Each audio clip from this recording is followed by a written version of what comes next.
the companies in the Middle East. I was called to do some kind of work on it. And in Mali also I did some field work. In Mauritania, in oil, we were able to work with the government of Mali in terms of the oil. We got some few oil blocks over there. And in Mauritania, we did some field work over there. We got some oil blocks over there. And we are busy working in those kind of areas. Besides those countries, I was in Kenya, working extensively on a company called Business Against Crime, where those days, I'm talking about 7 or 8 years ago, we brought a solution in terms of fight against the crime. And we were like the people who were, we put a model because we assist in bringing the investment on the table. So we went there to look at the CBA, the cost benefits for that investment to happen over there. But it's working very well in Kenya today, where they are doing the CCTV. If you're talking about out of Africa, we've done a few work in the Middle East and work with our friends in Russia. So these are the little things we were able to do. All right. Okay, so let's talk about the African-Union relations in Africa. Today, if I have to relate my position as the chairman of the Pan-Africa Business Forum to the African Union, first of all, I need to define what is the Pan-African Business Forum. The Pan-African Business Forum is the coalition for the reinforcement of investment for Africa. We realize at some point that we must focus our aim and strength to foster our drive to the investment to the continent through reforms, through seminars, talking to the government, and we do those things without making noise, inviting the professors to go to those countries, organizing conferences to talk to the people, and engage with the government in terms of where they are lacking in terms of attracting investment in their countries. These are some of the things we do most of the time. And the other areas where we put a lot of emphasis is to help those governments to invest a lot into the education. There's no investment, there's no return on investment if there's no very good educated people in the country. So we emphasize a lot into the education.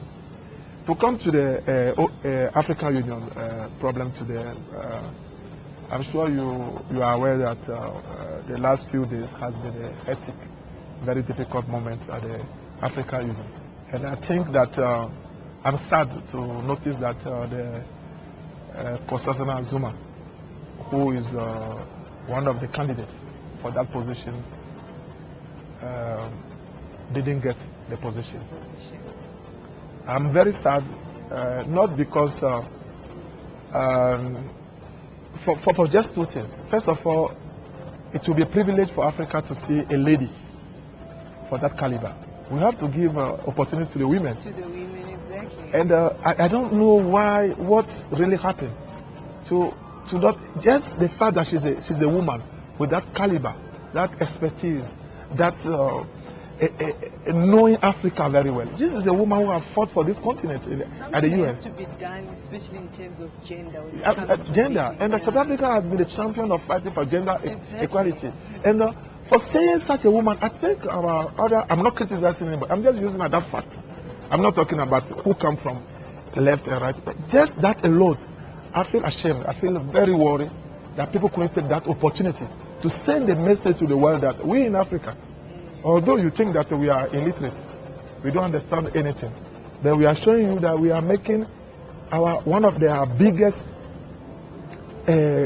official of this continent, a lady. It's something I just don't understand. The second point is that her being there is not because we live in South Africa. So a lot of people in South Africa belong to ANC, but they don't understand what is the Freedom Charter. Some of us have the ability to study Freedom Charter.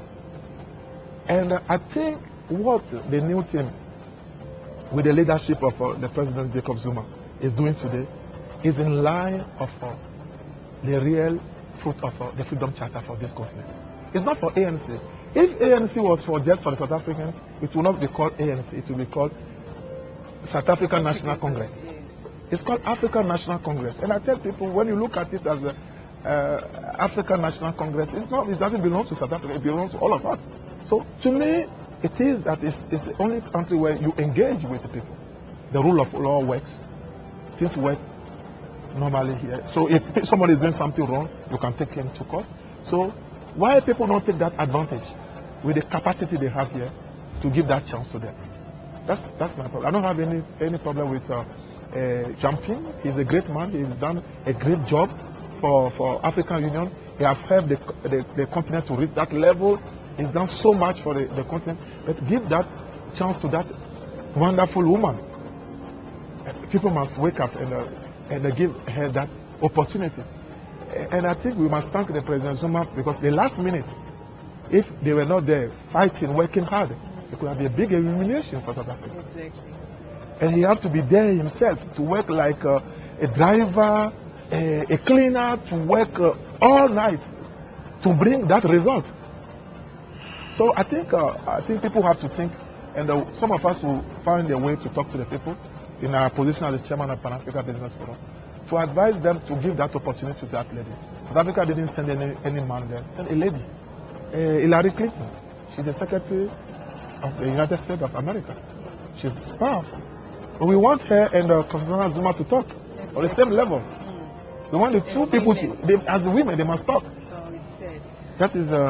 So then, appointment of the chairman of African Union, Dr. Yayi Boni. I'm very happy to see that my president, Dr. Yayi Boni, have done so well. I know him very well. Somebody who is very passionate about the continent and a vision. I'm going to be very optimistic when it comes to him. I know this guy is going to do something differently. Okay. Knowing him very well, and knowing what his objectives are, and his passion for the continent and for his country, I think he's going to do something completely different. And he's going to be the father of the continent, and he's going to work very hard. And before we came on set, you were telling me that you were the first black person to be accepted in the International Congress of Entrepreneurs in Russia. Yeah. Which year was that, and how did you feel when that happened? It was last year, October. Okay. I happened to be in Russia a couple of times. I met General Anatoly Katuk, who is the vice chairman of the ICE, International Congress of Entrepreneurs of Russia. And he read a little bit about me, and he asked me to do a few jobs in terms of giving my vision on the continent. And we met, and I told him that when I was a little boy, Russia was very active on the continent in all the Soviet countries. Yeah. But now that Africa is now about to take up, and they are not present. What is happening? You open their eyes again. Yeah, and he said, we've been trying, but we want to do a trip with you. So we did a trip to Ghana, Mali, Ivory Coast, and he said to me, we are very impressed of the kind of respect the people give you. We're kind of impressed of the little work you have done in those places. But you will receive a letter from me. And after 3 months, I realized that there was a board meeting at the ICE, and I was nominated as a member. And they called me, and they did a ceremony, and I was there, and they make me a permanent member of the ICE, of the Congress of Russia, and everybody came to congratulate me. And they said they'll be working with me in line of their investment drive into the continent. Alright, so Mr. Abwesi, as the chairman of Pan-African Business Forum, what measures are you putting in place to change Africa? There are 3 levels of engagement in terms of the Pan-African Business Forum. First, like I told you, we are busy to work on reforms. We have to help a lot of countries to have a very friendly investment environment in their countries. Talk to their governments. The other aspect for us which we need to do is to invest into the education. Yes. And we'll be talking to a lot of government to invest, to raise capital for them, go through all the necessary process to engage them how to invest into the education, despite their programs. If you find something which can help them a little bit, we'll do that on the education side. The other part is what we are doing at the moment. We are setting up a Pan-African Investment Fund. Okay. And I remember 5 or 6 years ago, when I was talking about that fund, I remember one head of state in the continent called me somebody who is dreaming. And I think it's still possible to do that. That investment fund is going to underline certain kind of projects in the continent. And they asked me, how are you going to put the fund in place? They said, what is the target of your fund? And I'm sure you laugh. It's a 500 billion US dollar. I said, hey, how are you going to do that? I said, I'm an investment banker. Banking is not in New York, it's not in Paris, but it's in Africa. Our people were traders before. They were doing very well. They understand the mechanism of producing money, making money. So I said, let us use what our people, our forefathers were doing before. And I used my own money, close to 200,000 US dollars. I used 50,000 first, and later another 100,000. And last year, now that my company is becoming very big, I put a lot of money inside. It's only on the R&D, research and development of that fund. We are asking all the people in the continent, people, the working class, to put $1 through their Ministry of Finance to a special fund. Just $1. $1. Because people buy drinks for their girlfriends, Exactly. for everybody, but $1 is. So we realized that in our studies, Ghana, Nigeria, all we realize that each month we are in excess of 50 to 70 million US dollars. Serious? Yeah. And then in that form of putting that, we are going to do it through the Ministry of Finance of each country. It's going to be approved by the African Union, and we are going to invite the fund managers all over the world. It's not going to be like this as a fund. It's going to be a fund for this continent. And we are going to lay out the terms and conditions of that fund to be disbursed. And those people are going to use those money to do a lot of investment. We did the same thing. We sold this idea to the late Gaddafi. He was able to say, oh, you think we can do this, we can do that, and he started doing it. So then we can, with that fund, we can invest in Europe, we can invest in America, we can invest anywhere, but we will find a very regulated, great fund managers. And then we will sit down with a special body through the African Union and other people to sit down. How do we disburse this money? There are 3 criteria. Is that first, your country must be, there must be 100% democracy, sound economic reforms in your country, and then we borrow you the money.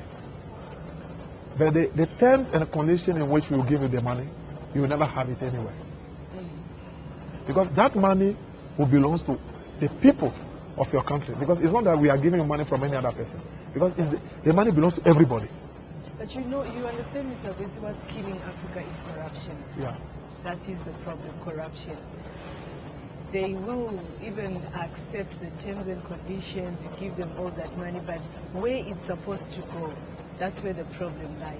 It won't reach where it's supposed to reach. 2009, I was in the meeting in Canada when there was a conference about corruption. The definition of corruption differs from who is on the line. Yes, there is a corruption, but in terms of such a big project, we will all sit down together and define the policy and the terms and conditions about it. And I don't think that Africans are corrupt. Somebody is teaching us how to do the corruption. I don't think, if we can put a lot of emphasis on education, there's not going to be any more corruption. If there's a lot of education, people are educated very well, and the rule and laws are working very well, we will reduce the education. Not only putting a system in place, head of corruption and everything. Yes, if we have a very good corporate governance in place.